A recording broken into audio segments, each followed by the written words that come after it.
Welcome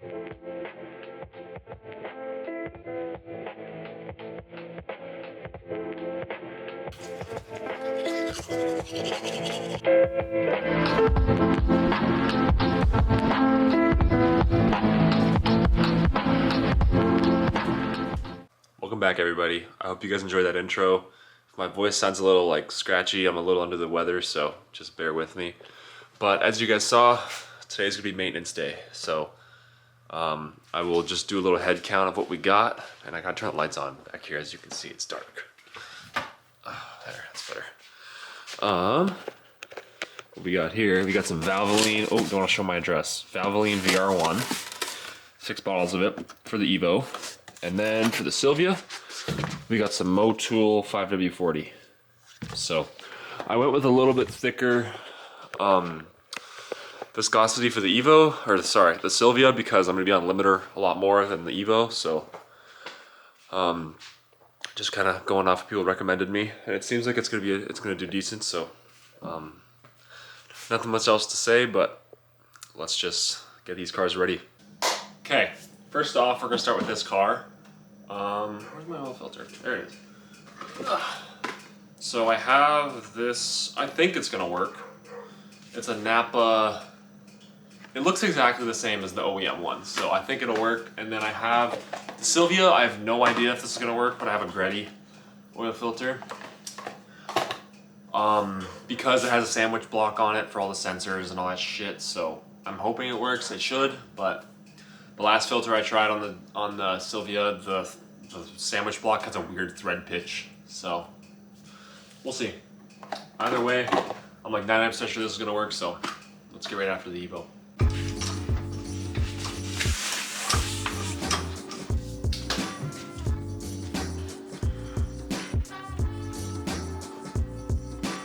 Damn, that oil is dark. Holy.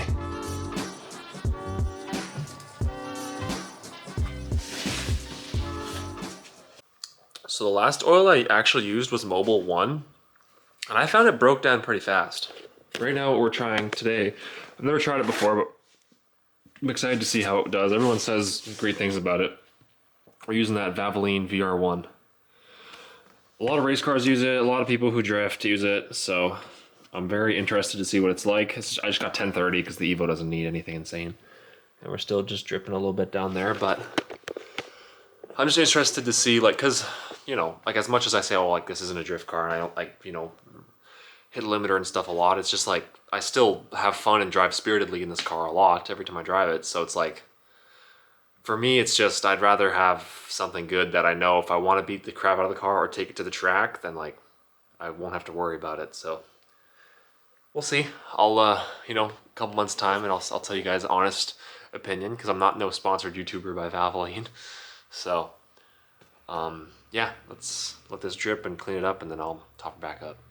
Okay, so I didn't know this until just now, and I just kind of, I wish I was recording because my reaction would have been funny, but this oil's blue?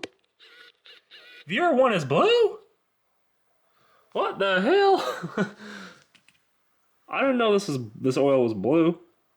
I guess that's Valvoline's colors, but like, I just went to pour a little bit in the filter and I'm like, what the shit? Like, did I get the right thing? But yeah.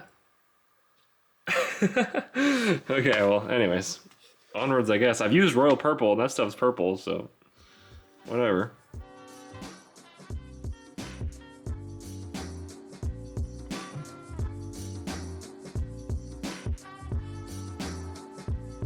G63, by the way, takes 5 quarts of oil, so if anybody else is following along.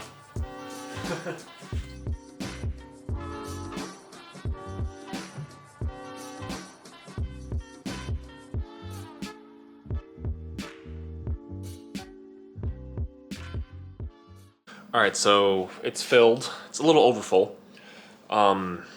I went with what the internet told me, but I've kind of forgot. I have an oil pan with a bunch of baffles and stuff and all this crap.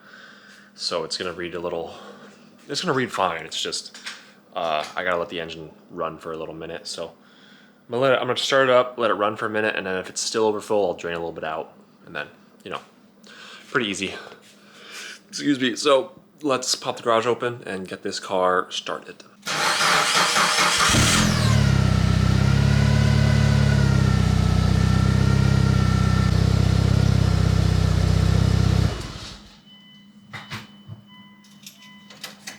Man, the head is so much quieter. Holy crap. Man, the head on the motor is so much quieter now. Oh, sorry, I walked in the darkness.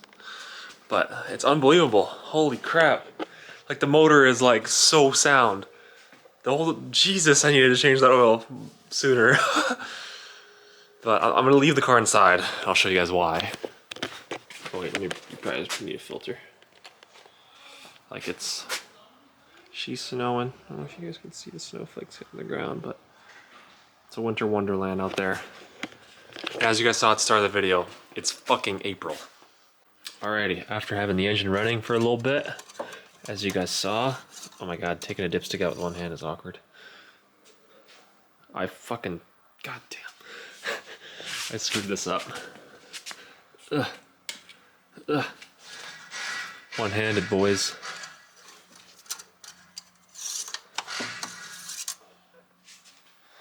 As you can see, come on, focus, please. This is so, I'm too shaky. But believe me, it's perfect. I'm sorry, I'm too shaky. Always dispose of your oil the right way, kids. Ugh. I hope this all fits in here. Man, that oil smells like fuel. Holy crap. I really gotta mess with the tune, I think. Here soon. Ugh. So it's day 2. I ended up having to do some things last night. Just trying to get myself in the light. There we go. So yeah, now I'm gonna work on the Silvia. I just checked if it's leaking. I don't think it is. It might be sweating a little bit, but I won't tell until it runs. So before it runs, I gotta change the oil. So let's do that. Damn. I don't know what it is with the filter on this car. It has a sandwich plate on it, on the oil filter housing, and it just, I could go loose as hell if on this filter, and every single time it is just so tight for no reason. So annoying because it happens every single, like, I shouldn't say every single time. Like, this is the second time I've changed the oil in this car since I've had it, and the first time it was the same thing. Like, it's just, like, and this filter I know I put on, and I didn't know I just went one little turn, you know, like you're supposed to, and somehow it just welds itself on there. Like, it's moving, but it's just like, it's unbelievable. So it's like so hard.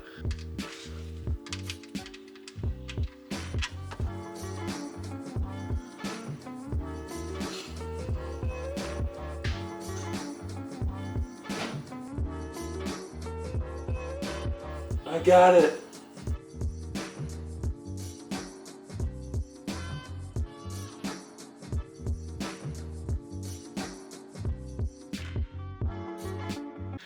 Granted, I didn't put much mileage on this filter, but like, look at this thing. It looks fucking brand new. This thing looks still like it's perfect. But I have the Gretty filter somewhere. Oh, yeah, right here. So we're gonna give it a shot. I don't know if the thread pitch is the same. I'm gonna have to check the thing again, because last time the sandwich plate came loose. I just made a little realization. So for you guys that don't know, I ordered some engine mounts last week, and they're supposed to show up early next week. So in like 4 days, 3-4 days. And I'm gonna be borrowing my friend's engine crane just to like pull the motor up a little bit so I can pull the engine mounts out. I just made a little realization. But yeah, I'm not even gonna waste my time with putting the new filter on, because I just realized oil filter goes here, and then to access the bolt on the top of the engine mount, I need to have the oil filter out. So no real point in changing the oil today, because I'm gonna have to take the oil filter off again. So I'm just gonna thread the oil filter on, like kind of just a couple threads, just so I can pop it off real easy, just so it's still covered up and I don't want to get no gunk in there. And then yeah, so when the engine mounts are here, I will do those and then change the oil at the same time. So yeah. But first, sorry, not first, but in the meantime, I can change the oil in the gearbox. So I'm gonna do that because I have 2 bottles of it. So move over to the gearbox. So we'll get to the engine next week. Okay, I'm the worst person for filming in the world, I think. I also haven't had access to my garage for the past couple days. Last almost a week, like 5 days. Because I'm sure you can still see the remnants of it. All that crap. all on the floor, and the cover being on the Silvia, not on the Evo. We're renovating our bathroom in our house, and we had Tyler come in. He needed a place in the house to cut tile and like, you know, get all that situated. So the garage was the only option, unfortunately, which is okay, but it is what it is. So now he was done yesterday, last night. So now I finally have access to my garage again. So yeah, I can finally start working on the car again. And I have my engine mounts. I got them in the mail. I know I talked about that in the last clip. I'll just show them to you guys here. Just on the top of my box. Just got some GK Tech poly mounts. You know, simple stuff. They're a lot smaller than OEM, like diameter wise, which is nice. So hopefully they should free up some space when I'm working on the car. But that's not the point. I am running to the 881 shop right now because they have an engine crane that I need to borrow just so I can suspend my engine up a little bit while pulling the engine mounts off. Because if not, then the engine is just gonna sit down and those engine mounts are never moving. So yeah, I'm gonna do that real quick and I'll catch up with you guys when we get to the shop. Okay, I didn't film getting the, oh, it's so fucking bright. I didn't film getting the engine crane, but I don't know if this is gonna flash by you guys. Okay, we're good. But the Evo's outside, as you can see. It's so bright out. But I have it right here. I was in a rush because I was with my brother, so I have it. Now time to deal with all of this. That engine mount is unbolted. I gotta do the turbo side now, which is gonna probably be worse. So I'm gonna set you guys up and we're gonna get right after it. Oh my God. Okay, so I'm taking the intake off because the engine mount's basically directly under it. If you can see that shiny thing right there, it's the line. It's basically right in front of that, so I gotta take the intake off and then we'll be able to get at the engine mount. All right, I got both engine mount bolts off. This one is the driver side, this one's passenger. For some reason, one of them was way rustier than the other. This is the one with the turbo on it, so I don't know if that makes a difference, but you can see it was getting close. We were almost having to bust out the grinder, but we were good. We got them out, so now time to get the bottom ones out, and then I'm gonna chain up the engine and just lift it up just a little bit. Okay, flash forward a little bit. It's been a couple hours, I've been wrenching. I just haven't filmed because it's honestly just been tedious, but the engine mounts are out. Here's the one side, here's the other. See if you guys can see this, but they are pretty shot. I think this one shows it better. Yeah, Dunzo. But yeah, anyway, so I'm glad I put those. I chucked these because they are done. You know, they're splitting everywhere, cracking everywhere, and then I got the new. It's dark now, so you can't see, but I got the new. Trust me, trust me when I say I got the new poly ones in there. And it's so much nice because they're just a cylinder instead of that huge puck that those are. So it's way nicer to like work around and gives a lot more space in the bay, which is huge. So now I poured, when I tipped the engine, coolant poured everywhere out of the turbo. So now I'm just doing a cleanup on that. And then I'm gonna have to bleed the coolant again because it leaked probably 2 liters of coolant out of it. So yeah, but I got bottles right here, so we're okay with that, but it's just cleanup time.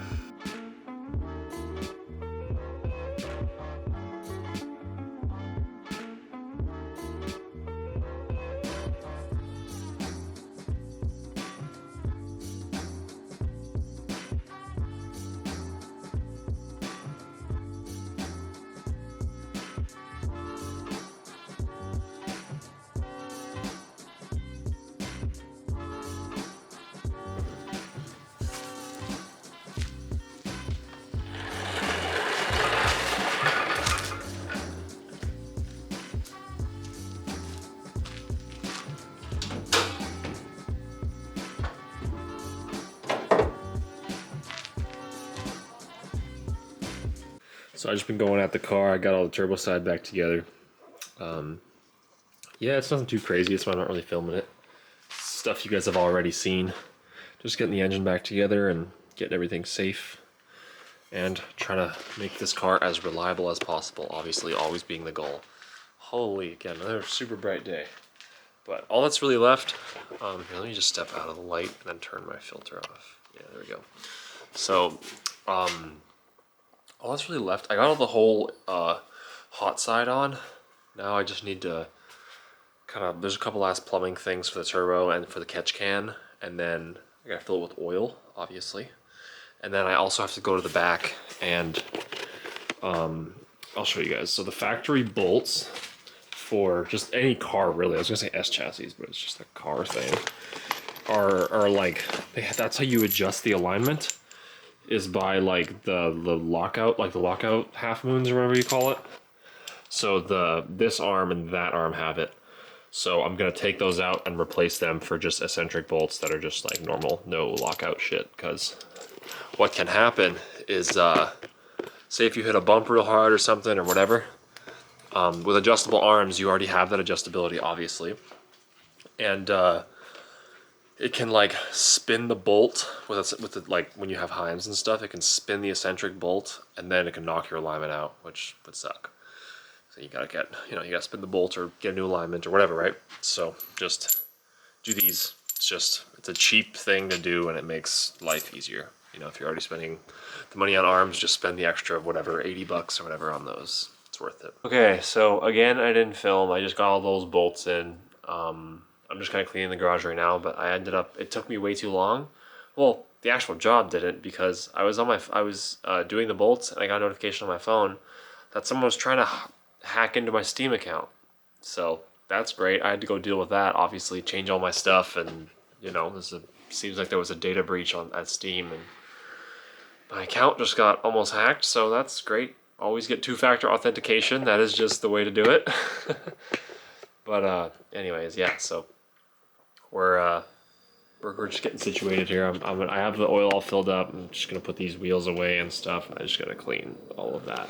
So yeah, I just filled up the oil. I'll start the car here probably in a sec, just so I can start, because I never fill up those oil filters that are on the side of the block, because it's like, if you fill it up and then you tilt it to go and like thread it in, it just pours everywhere. So I just overfill the engine a little bit and then start it, and then it fills up the filter, and then I just let the car run for a minute, and then I check the oil again, and usually it's pretty good. So I'm gonna do the same thing here, because it works. But I just need to give the whole cooling system a once over, because there was coolant everywhere and does not have all the coolant in it that it should. We need to bleed this coolant system again, which sucks. And I'm not going to film that because that's boring.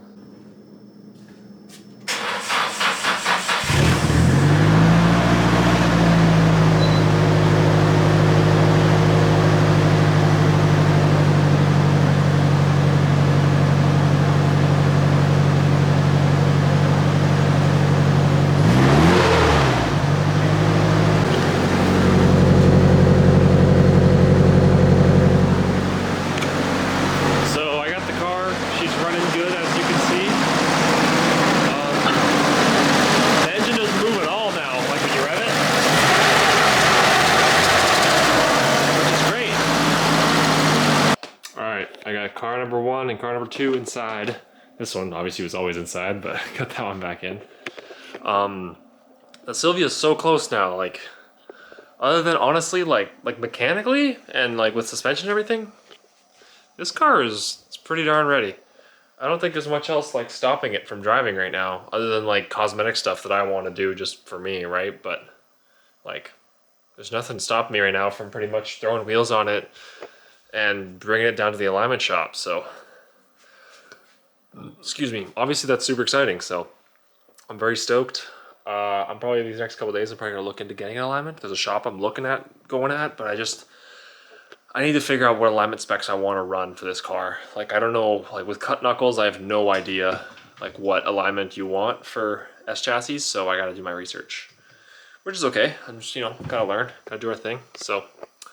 Yeah, other than that, thank you so much for watching this video. I'm sorry this one was all over the place again. I feel like I'm saying that a lot lately because I've just been, stuff's all over the place. I promise now that it's getting to summertime, I'm going to have a consistent upload schedule and it's going to be good. So, yeah. Hope you have a good day, good morning, good afternoon, good night, whatever time you're watching this. And yeah, peace.